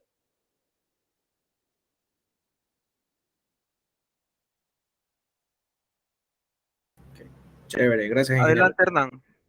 Gracias, David. Adelante, Hernán, ingeniero Hernán Remijos. Buenas noches. Buenas noches, Diego. Buenas noches, Marcos. Una pregunta bien puntual, Diego. Felicitaciones por la charla. Por ejemplo, hay un producto que habla con tecnología RAM. No sé si lo has escuchado y que, bueno, la empresa Fertiza distribuye, que es una urea. Pero en la composición básicamente habla de nitrógeno y azufre. No sé, y cloruros, dicen los porcentajes. No sé qué similitud tiene con las tecnologías que tú nos explicas de inhibidores. Sí, la muestra ahí estos inhibidores en inglés se llaman sulfur coated, ¿no? Que es un recubrimiento de azufre elemental, ¿no? El azufre elemental sí tiene un efecto que lo que está, digamos, documentado desde los años 80. De hecho, parece que fue el primer inhibidor que se empezó a utilizar. Este recubrimiento de azufre elemental, sobre todo con la urea, hace que inhiba la nitrificación, pero ahí en el resumen final está que tiene sus limitaciones. No digo que no trabaje el inhibidor, trabaja, pero por ejemplo, utilizar este tipo de productos, ¿no es cierto?, que tienen esa cobertura de azufre elemental, puede ser un peligro para suelos muy ácidos o ligeramente ácidos, porque el azufre elemental, acuérdense, lo aprendimos en la universidad y yo lo enseño en mi clase de edafología, que el azufre elemental se utiliza para acidificar suelos. Entonces hay que tener mucho cuidado, con este tipo de productos. Diego, entonces, por ejemplo, nosotros en la sierra, en donde los suelos tienden a la acidez, realmente sería mejor utilizar la urea simple que en vez de este tipo de urea con inhibidor. Correcto, ¿Qué? correcto. A lo mejor en suelos de la península donde hay temas de pH alcalinos, o en la sierra también hay suelos muy alcalinos en donde no podría haber problema, ¿no? O sea, el tema, yo siempre digo, no es que hay producto malo, no hay tecnología mala, lo que pasa es que no sabemos utilizarlas y sabemos saber las condiciones mínimas para poderlas aplicar. Ok, gracias, Diego. Listo, Hernán. Perfecto, señor desconocido, alzó la mano, no sé quién es, que se identifique y pregunte, por favor. Si es que existe. El señor Diego, desconocido. Ahí está. hola Diego, ¿qué tal? Soy Henry Tinoco. Disculpa, no puse el nombre. Henry Tinoco. Chuta, Buenas nunca he noches. escuchado ese nombre. Con los ¿Cómo secuestros hay está? que estar así, perfil bajo. Anda de Bueno, incógnito, anda de incógnito, Con el Henry. solo incógnito. No pierde la bienvenido. costumbre, el ingeniero Tinoco. ¿Qué tal, Henry? A ver, toca. Todo bien, hermano. Oye, ¿Qué tal? Dieguito, una pregunta. Por lo general, después de una encalada, ¿qué fuente de nitrógeno sería ideal para el primer ciclo de fertilización después de una encalada? Hermano, uno cuando encala, nunca arreglas el problema con una sola aplicación. Nunca. Entonces, tú debes saber que tu suelo, tus condiciones químicas siempre van a tener, si un suelo ácido, tú lo encalas y va otra vez a regresar a la acidez. No, obviamente sí. Entonces tú tienes que deslindarte de todos esos fertilizantes. Si no utilizas tecnología, debes deslindarte de los fertilizantes que te acidifican, por ejemplo, sulfato de amonio, urea, hasta cierto punto utilizar nitratos de amonio. Lo que yo utilizo básicamente, por ejemplo, les puedo dar una recomendación. Yo utilizo en mezclas, en suelos ácidos, nitrato de amonio con uno de estos fertilizantes que tienen esa tecnología, ¿no es cierto? Porque sí, hay que decirlo, cierto, como tienen una tecnología adicional, el costo de estos fertilizantes es un poquito más alto. Entonces, se puede jugar ahí, ¿no es cierto?, con una parte de un simple, por ejemplo, nitrato de amonio más uno de estos fertilizantes con tecnología de inhibición. Pero en tu caso, si tu caso es la acidez, olvidarte de los fertilizantes que te acidifican. Olvidarte de ellos. Si tu caso es la alcalinidad, bueno, ahí no hay problema en los nitrificantes, en los amoniacales. Hay que tener un poquito de cuidado con los nitratos, ¿no? En suelos alcalinos. No un cuidado así que chutica, no puedo utilizarlo, no. Hay que utilizarlo de manera prudente, nada más. Listo, Diego. Gracias, hermano. Saludos. Ya, bro, Ok, cuídate. gracias por la pregunta. El señor Retexos, Compañía Limitada Insumos, por favor, adelante con la pregunta.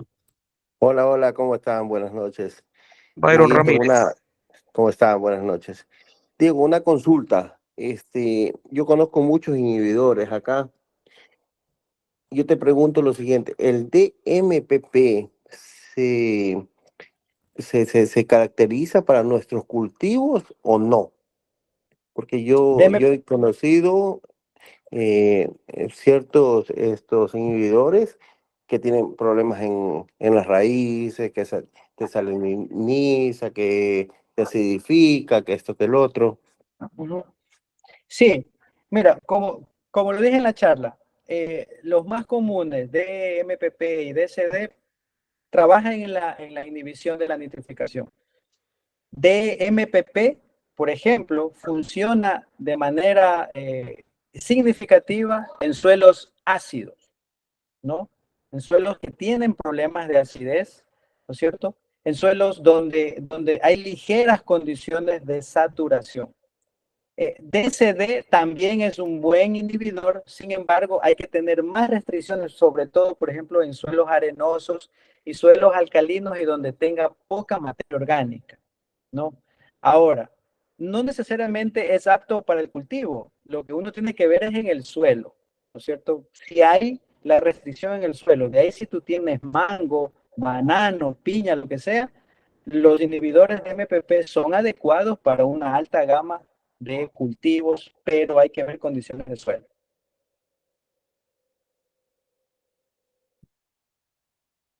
Ok, gracias por la pregunta. El señor Banana Export. ¿Quién es Banana Export? Pregunte, por favor. Adelante con su pregunta. ¿Está conectado? ¿No está conectado? Bueno, seguimos con Jorge Romero. Por favor, colega, puede preguntar.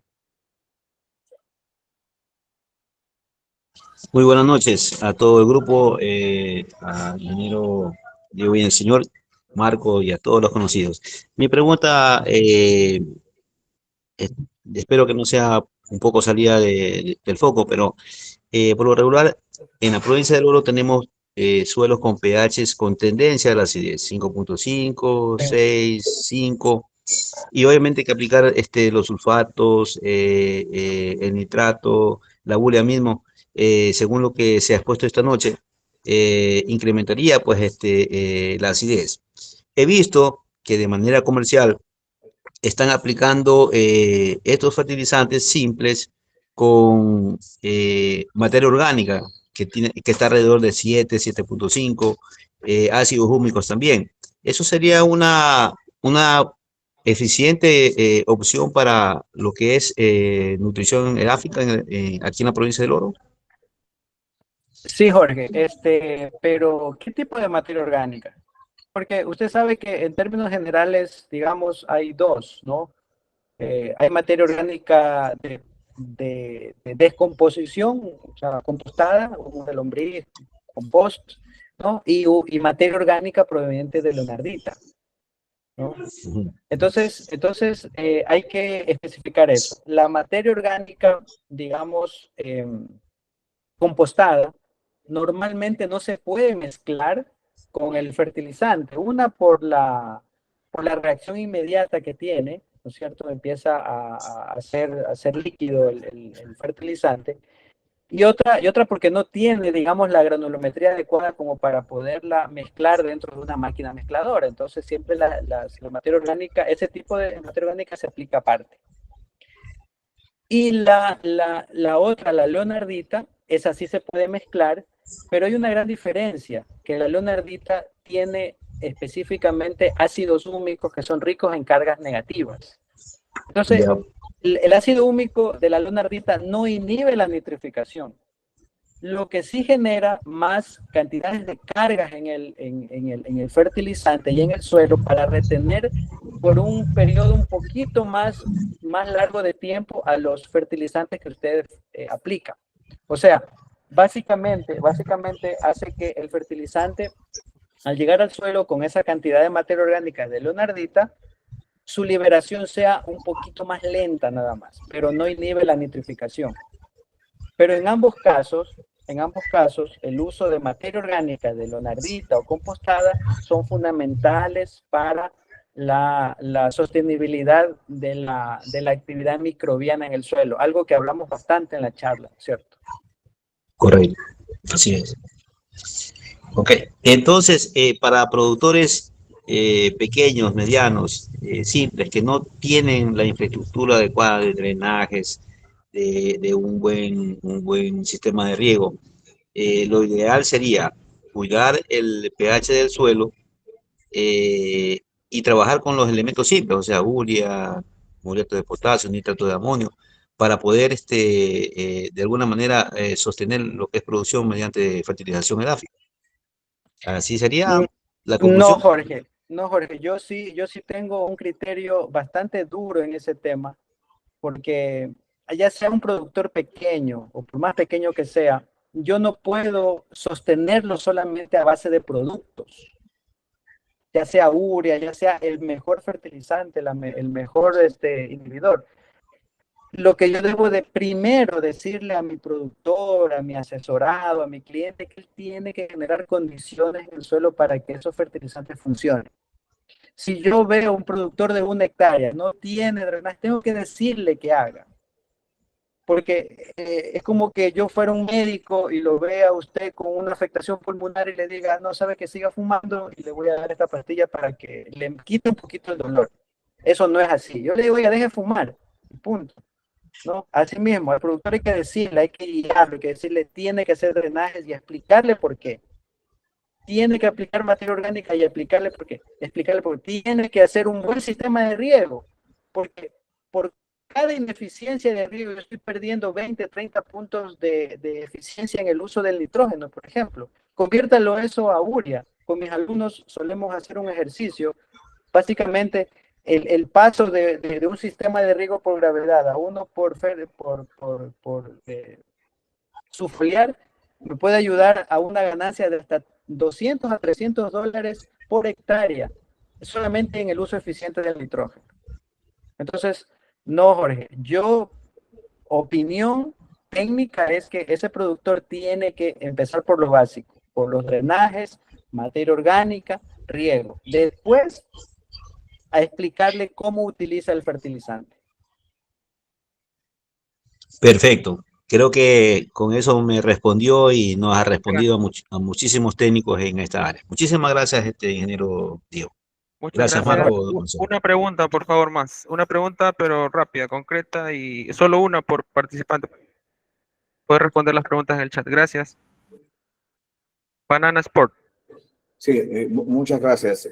Quería comentarles, el día de hoy tuve una entrevista con la ingeniera Edna Álvarez sobre una herramienta que es para medir precisamente el nitrógeno sin necesidad de ir al laboratorio, porque generalmente toma entre 2 o 3 semanas venir con la evidencia de si la planta está nitrogenada eficientemente.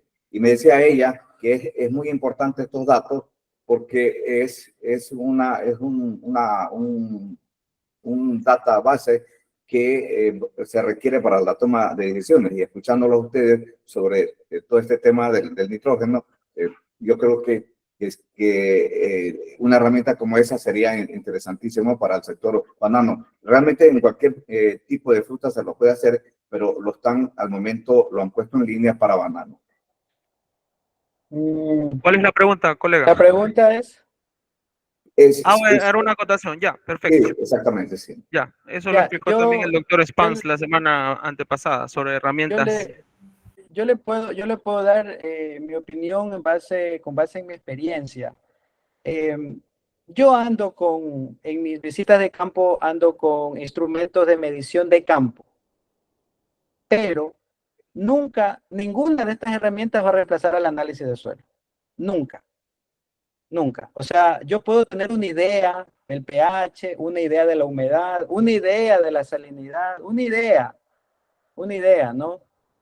Pero yo tengo que hacer un análisis de suelo para poder solventar y tener un criterio técnico adecuado y un respaldo, sobre todo técnico, de qué recomendarle, ¿no? Yo siempre pongo el ejemplo médico, ¿no? Yo creo que en este tema agronómico debemos de funcionar como médicos, ¿no? Imagínese usted que yo le diagnostique hepatitis solamente porque le veo los ojos amarillos. A lo mejor es algo más grave. No, sabe que tómese esto porque usted tiene hepatitis, y no es así. Entonces yo tengo que decir, tal vez puede ser hepatitis, déjeme escucharle, no sé, los pulmones, ¿ok? pero tengo que hacer el análisis de laboratorio. Mi opinión técnica en base a todas estas herramientas útiles, sí, pero son solamente de aproximación y de una revisión rápida del campo. Diagnóstico rápido. Gracias, Diego, por la respuesta. Bueno, pasamos a las preguntas en el chat, por favor. A ver, vamos. Pablo Carbo pregunta, ¿cuál sería la estrategia para minimizar la contaminación ambiental en el sistema de producción de banano? Me imagino que se refiere al nitrógeno, ¿no? Ligada a la pregunta, al tema que estamos tratando. ¿Cuál sería la estrategia para minimizar? Estrategia en nutrición de nitrógeno, me imagino que debe ser. Condiciones básicas de uso eficiente de fertilizantes, aireación de suelo, temperatura, reducción de la carga química en el suelo a través de los herbicidas, ¿no es cierto? Y planificar a través de fertilizantes que tengan tecnologías de inhibición de la nitrificación para poder hacer más eficiente el uso del nitrógeno. Ah, y el riego, por supuesto. Aquí hay unas preguntas largas de Pablo Carbo, pero creo que fueron respondidas en la charla. ¿Cómo influyen los factores ambientales en la mineralización del nitrógeno y su disponibilidad para banano? Ya fue respondido en la charla. ¿Podemos cuantificar de manera efectiva estos procesos para optimizar la estrategia de fertilización y mejorar el rendimiento del cultivo? Si se pueden cuantificar, no sé, esa pregunta si tú la mencionaste en la charla, Diego. Si se puede ¿Cuantificar qué cosa? ¿Cuantificar qué? De manera efectiva los procesos para optimizar la estrategia de fertilización. No sé, no entiendo la pregunta, está como un poco confusa. O sea, optimizar cuantificar el nitrógeno en el suelo lo puedes hacer a través de un análisis de suelo, cuantificar la temperatura, cuantificar la humedad, todo eso puedes cuantificar. Todo eso lo puedes hacer. Yo creo que se refiere a cuánto nitrógeno coloco y cuánto sería lo que pierdo según las fuentes utilizadas. Por ejemplo, si utilizo 400 unidades, yo creo que esa pregunta estaría más acorde a lo que queremos saber como productores. Si yo coloco 400 unidades, ¿cuántas realmente efectivas tengo para el cultivo? Porque muchas veces ponemos 400, 450, otros ponen 250 y creen que están fertilizando bien. Ejemplo claro, conectando con la pregunta de Billy al inicio, ¿no? Si yo utilizo solamente urea, de esos 400 kilos, estoy aprovechándome 200. El resto se pierde, se gasifica, se lixivia. Si yo puedo mejorar las condiciones de riego, condiciones de pH, condiciones de aireación de suelo, puedo incrementar de 50 a lo mejor a un 60%. Pero si ya utilizo todo eso más tecnología de inhibición de nitrificación, a lo mejor puedo llegar a un 80 o un 85%. Correcto. Tiene que ver mucho con el riego también. Bueno. Con el riego, principalmente. Alianza Agropecuaria Ecuatoriana pregunta, o comunica, uso adecuado de brasinosteroides en la agricultura. Descubre cómo entrar tus cosechas. Ahí está un link. Pueden inscribirse en ese link y pueden recibir la charla y a través de Facebook. El ingeniero Francisco Andrés Ugarte pregunta o comenta, excelente charla, estimado ingeniero Diego y Marcelo, gracias por todo este contenido que es bueno reforzar y fortalecer. Bueno, no dice nada, solo nos felicita, gracias. Buenas noches, profesor Diego. ¿Cómo aprovechar los minerales nativos del suelo? Alberto Navarrete. ¿Cómo aprovechar los minerales nativos del suelo? Más que aprovecharlos, hay que hacer que lleguen al suelo. Se mineralicen. Se mineraliza. Si no, otra vez, vamos a la edafología clase número 2, ¿no? pH de suelo, temperatura de suelo, drenaje, de oxigenación. Si no tengo eso, no hay mineralización. No tengo que aprovechar. Bueno, aquí hay una pregunta o un comentario. ¿Por qué encasillan el ciclo del nitrógeno en el uso de fertilizantes químicos? ¿Qué hay de la fertilización orgánica? Bueno, porque somos vendedores de fertilizantes. La respuesta rápida. Queremos promocionar. No tanto por eso, no tanto por eso. Hablamos de todo. Mira, la fertilización orgánica. La baja. Mira, yo soy un defensor del tema orgánico y climático, pero yo sé que yo no puedo producir banano a alta escala bajo solamente fertilización orgánica. El tema va por el uso eficiente de los nutrientes, el uso eficiente, ¿no? ¿Cómo reducir esa carga química? ¿No?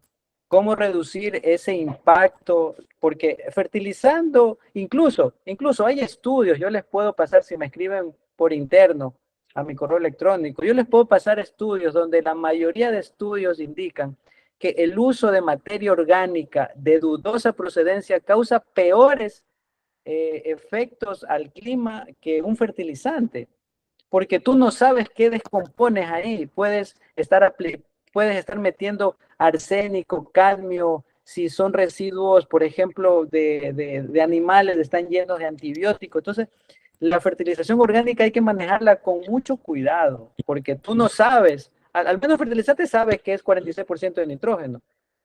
En un compost de yo qué sé, ¿qué vendrá? Pues no. Fuera del hierro, del sodio, no. El control de calidad ahí es nulo. Hay que tener mucho cuidado. Pero Perfecto, segunda pregunta. las empresas que venden productos orgánicos, productos con certificado orgánico y con sus bases establecidas para poder fertilizar de una manera correcta, perfecto. Pero hay que tener mucho cuidado con eso. Ok, el ingeniero Dagmar Vaca Ruiz pregunta, ¿cuál sería el nombre de esa herramienta para saber acorde si nuestros suelos están favorables de nutrientes o no? Me imagino que se refiere a la pregunta sobre el medidor de nitrógeno. Yo les digo un medidor de pH de campo. Si tienes bajo 6, no tienes elementos disponibles. ¿Ya? Se puede inferir cosas con un pH, con un pH. Correcto. Capacidad de intercambio Y catiónico. luego con el conductivímetro. Son dos herramientas básicas. Ya. Perfecto. Hernán Armijos, ¿es confiable el método Olsen para pH en los análisis de laboratorio? Esto se hizo en esta pregunta va para la charla de suelos, pero bueno, Diego, no sé si la quieras responder. ¿Es confiable el método Olsen para pH en los análisis de laboratorio? Olsen no es un extractante para pH. Olsen es un extractante específico para fósforo, y como también es Melich, como también es Bray, que es para fósforo, el método que se utiliza para analizar el pH del suelo es el método 1.2 o 1.2.5, que es una parte del suelo, 2.5 de extractante, y el extractante es o agua destilada, o cloruro de potasio, o cloruro de calcio. En Ecuador y en la costa sobre todo, recomiendo irse por el lado de la medición de pH en cloruro de potasio. Es mucho más ajustado. Ok, gracias. Ya no tenemos preguntas en vivo, solo preguntas del chat, por favor.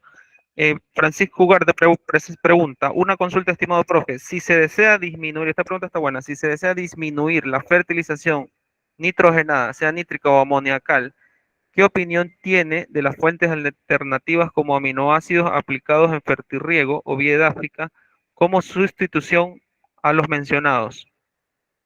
Hay algunas empresas que indican que pueden reemplazar el 20% de los nitrogenados, digamos, minerales, con estos aminoácidos. Me imagino que debe ser o sea, productos orgánicos, ¿no? Es como que te diga, voy a solventar mis necesidades de carbohidratos con vitamina C, nomás. No, no es posible, no es posible, no es posible. Y perdón por mi risa irónica, pero es que no es posible.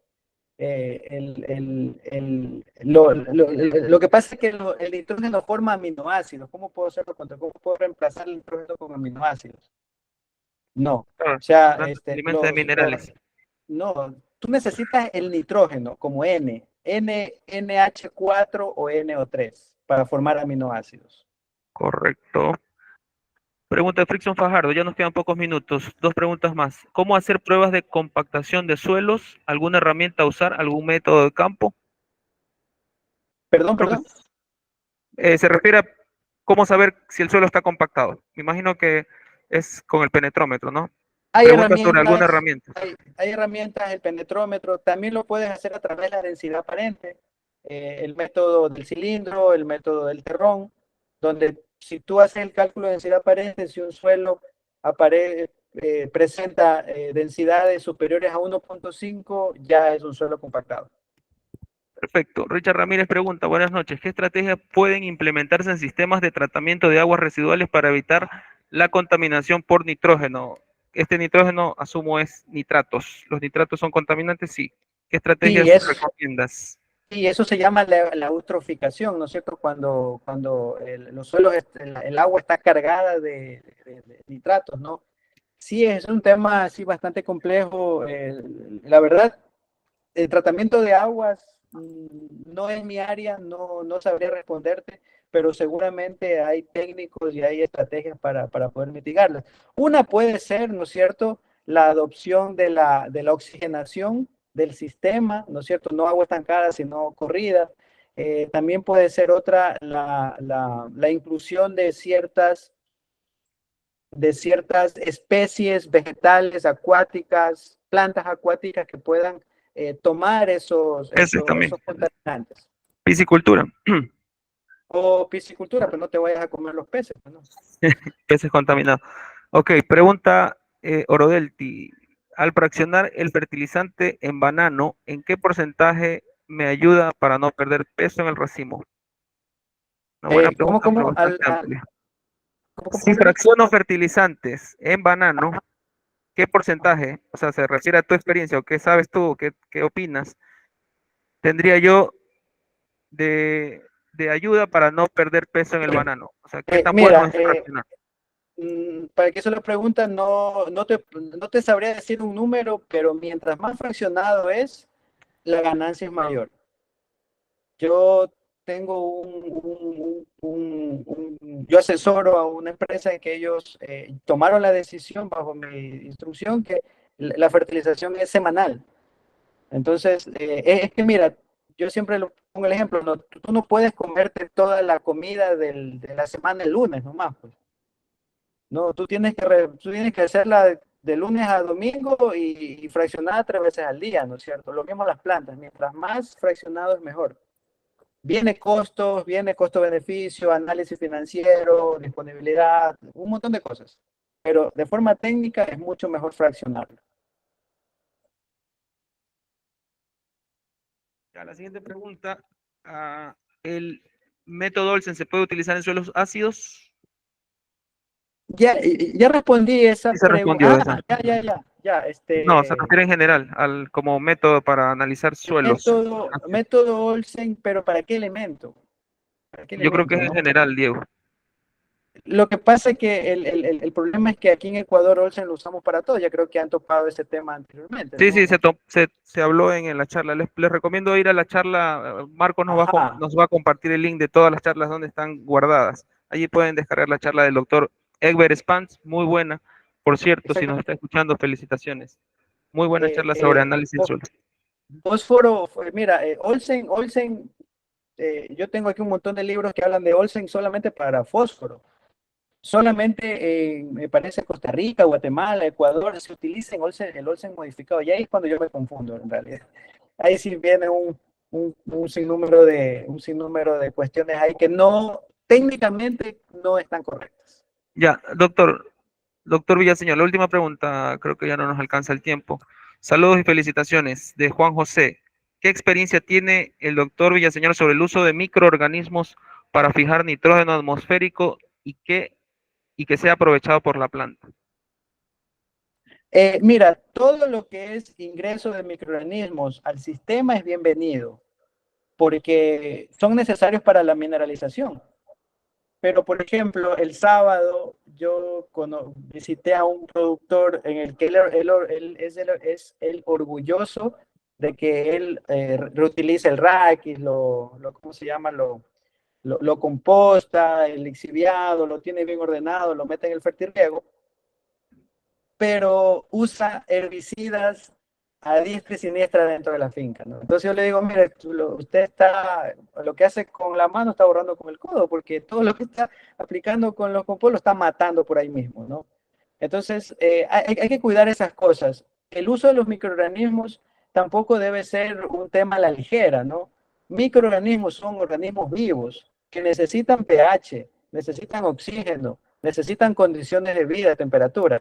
Si yo tengo un suelo ácido, saturado, alcalino, sin riego, uso herbicida, estoy matándolos, ¿no? Estoy matándolos, porque ellos necesitan condiciones para vivir. Sí. Hay dos preguntas buenas aquí, terminemos con estas dos. Y con eso cerramos. Dice el ingeniero Luis Escobar, Dice una pregunta fuera de contexto, para mí no está fuera de contexto, está muy bien planteada, aunque algo explicó el expositor. ¿Por qué se han bajado las conversiones o ratios en el banano? Tengo referencia que hay fincas con su programa de fertilización completo y otras no. Es una buena pregunta. Hay fincas que tienen ratio 1, 0,9, 0,8. 0,9, sí. Mira, Está menos. ese es un tema exclusivo por el cambio climático que estamos viviendo, ¿no? Mira, toda la vida hemos producido, bueno, yo no, pero se ha producido banano en el país sin drenajes, con pH, todo lo que tú quieras y hemos producido bien, ¿no es cierto? Pero ahora vino otro problema más, el tema radiación, déficit de presión de vapor, cuestiones nuevas específicas del cambio climático. Entonces, eso está causando un adicional en las plantas, en el tema del estrés fisiológico causado por los radicales que está causando, o sea, los radicales libres que está causando este contexto, ¿no? Entonces, eso está haciendo que las plantas estén en un permanente estrés, ¿no es cierto? Y disminuyendo la producción, o sea, consumiendo aminoácidos para producir menos citoquininas, menos giberelinas, menos auxinas y generando más etileno. Entonces, eso es un acabose para la asimilación de potasio y calcio en las plantas. Entonces, lo que estamos viviendo ahorita es lo que hemos hecho durante 50 años, no cuidar el ambiente. Correcto, gracias. La última pregunta, referente al fraccionamiento. Dice que ¿qué recomiendas con respecto al calcio y al fósforo? Ya que son cationes fuertemente fijados en los coloides. Bueno, no creo que el calcio, pero el fósforo no tanto. El fósforo no tanto, o sea, el fósforo fosfato no se fija negativo, en claro. negativo. El calcio sí. ¿Qué hacer con el calcio? Mira, el calcio es bastante complejo y ahora estamos sufriendo mucho la deficiencia de calcio porque primero el calcio necesita tejidos nuevos en las raíces para poder asimilarse, pero para producir tejido nuevo necesito raíces nuevas. Entonces entro en un bucle que si no tengo raíces no tengo calcio en la planta. Entonces lo más adecuado es darle condiciones a las raíces para que sobrevivan un poco más. Y sobre eso puedo aumentar la asimilación de calcio. Por supuesto que calcio hay que entender que él ingresa a la planta por flujo de masa, donde necesita humedad y temperatura ambiental para que pueda hacer el ingreso adecuado. Ahora es buena época de aplicar calcio. Nitrato de calcio. Ahí está la publicidad. Marco, si quieres decir algo para finalizar, Diego, para cerrar la